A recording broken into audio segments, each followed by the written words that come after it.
Hi, ಎಲ್ಲರಿಗೂ ನಮಸ್ಕಾರ. Fun food M2 ಚಾನಲ್ಗೆ ಸ್ವಾಗತ. ಈ ದಿನ ಸ್ವಲ್ಪ ವಿಭಿನ್ನವಾಗಿ ರಾಗಿಯಿಂದ ಮಾಡಿರುವಂತಹ ಶಾವಿಗೆ, ಈ ಶಾವಿಗೆನ ಬಳಸ್ಕೊಂಡು ರಾಗಿ ಶಾವಿಗೆ ಉಪ್ಪಿಟ್ಟನ್ನ ಮಾಡ್ತಾ ಇದ್ದೀನಿ. ಬೆಳಗ್ಗಿನ ಗಡಿಬಿಡಿಗಳಲ್ಲಿ ಬೆಳಗಿನ ತಿಂಡಿಗಾಗಿರ್ಬೋದು, ಮಧ್ಯಾಹ್ನ ಲಂಚ್ ಬಾಕ್ಸಿಗೆ ಆಗಿರ್ಬೋದು, ಇನ್ನು ಸಂಜೆ ಡಿನ್ನರ್ ಟೈಮಲ್ಲೂ ಆಗಿರ್ಬೋದು, ತುಂಬಾ ಚೆನ್ನಾಗಿರುತ್ತೆ ಈ ರಾಗಿ ಶಾವಿಗೆ ಉಪ್ಪಿಟ್ಟು. ಡಯಟ್ ಮಾಡ್ತಾ ಇರೋರ್ಗಂತೂ ತುಂಬಾ ಉಪಯೋಗ ಆಗುತ್ತೆ ಈ ಶಾವಿಗೆ ಉಪ್ಪಿಟ್ಟು. ಬನ್ನಿ ಹೇಗೆ ಮಾಡೋದು ಅಂತ ನೋಡೋಣ. ಅದಕ್ಕಿಂತ ಮುಂಚೆ ಇನ್ನೂ ಯಾರಾದರೂ ನನ್ನ ಚಾನಲ್ನ ಸಬ್ಸ್ಕ್ರೈಬ್ ಮಾಡ್ಕೊಳ್ಳದೆ ನೋಡ್ತಾ ಇದ್ದರೆ ದಯವಿಟ್ಟು ಸಬ್ಸ್ಕ್ರೈಬ್ ಮಾಡಿಕೊಂಡು ಸಪೋರ್ಟ್ ಮಾಡಿ.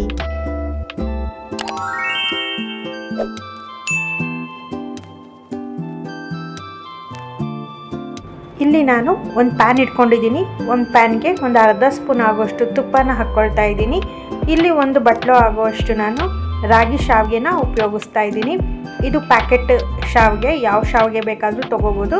ಇದು ಸ್ವಲ್ಪ ವಿಭಿನ್ನವಾಗಿರುತ್ತೆ ಅಂತ ನಾನು ರಾಗಿಯಿಂದ ಮಾಡಿರುವಂಥ ಶಾವಿಗೆನ ಬಳಸ್ತಾ ಇದ್ದೀನಿ. ಹಾಗೆ ಈ ಶಾವಿಗೆ ಬಂದು ಅನಿಲ್ ಅನ್ನೋ ಒಂದು ಕಂಪ್ನಿಯದ್ದು. ಈ ತುಪ್ಪದಲ್ಲಿ ಶಾವಿಗೆನ ಚೆನ್ನಾಗಿ ಹುರ್ಕೋಬೇಕಾಗುತ್ತೆ.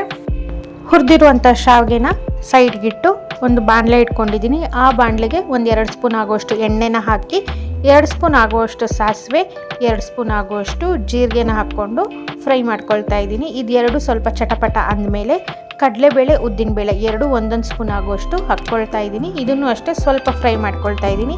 ಇದೆಲ್ಲ ಚೆನ್ನಾಗಿ ಫ್ರೈ ಆದಮೇಲೆ ಒಂದು ಈರುಳ್ಳಿನ ಚಿಕ್ಕದಾಗಿ ಹೆಚ್ಚಿ ಇಟ್ಕೊಂಡಿದ್ದೀನಿ, ಅದನ್ನು ಕೂಡ ಹಾಕ್ತಾ ಇದ್ದೀನಿ. ಹಾಗೆ ಒಂದು 4-5 ಹಸಿಮೆಣಸಿನ್ಕಾಯಿನ ಚಿಕ್ಕದಾಗಿ ಹೆಚ್ಚಿ ಹಾಕ್ತಾ ಇದ್ದೀನಿ. ಇದ್ರ ಜೊತೆಲಿ ಕ್ಯಾಪ್ಸಿಕಮ್, ದಪ್ಪ ಮೆಣಸಿನ್ಕಾಯಿ ಬರುತ್ತೆ, ಅದನ್ನು ಕೂಡ ಸೇರಿಸ್ತಾ ಇದ್ದೀನಿ. ಹಾಗೆ 2 ಆಲೂಗಡ್ಡೆನ ಸೇರಿಸ್ತಾ ಇದ್ದೀನಿ.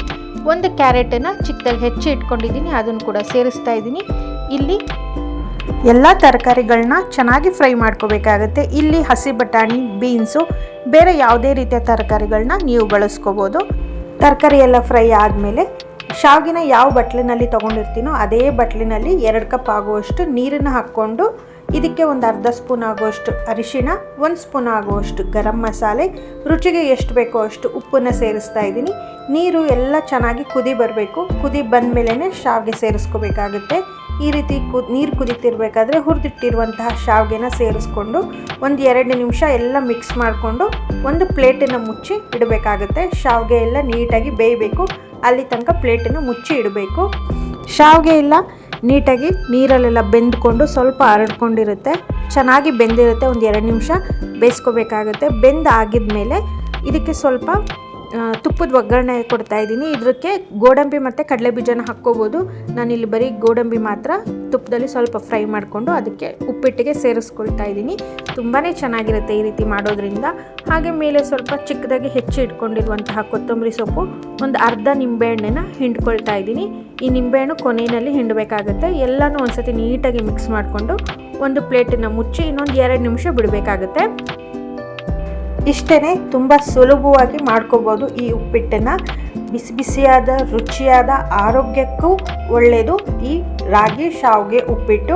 ಒಂದು ಬಟ್ಲಿಗೆ ಹಾಕ್ಕೊಂಡು ಸರ್ವ್ ಮಾಡ್ಕೊಳ್ತಾ ಇದ್ದೀನಿ. ಇದ್ರ ಜೊತೆಲಿ ಕಾಂಬಿನೇಷನ್ ಆಗಿ ನೀರು ಚಟ್ನಿ ಕೂಡ ಮಾಡ್ಕೊಂಡಿದ್ದೆ, ತುಂಬಾ ಚೆನ್ನಾಗಿ ಬಂದಿತ್ತು.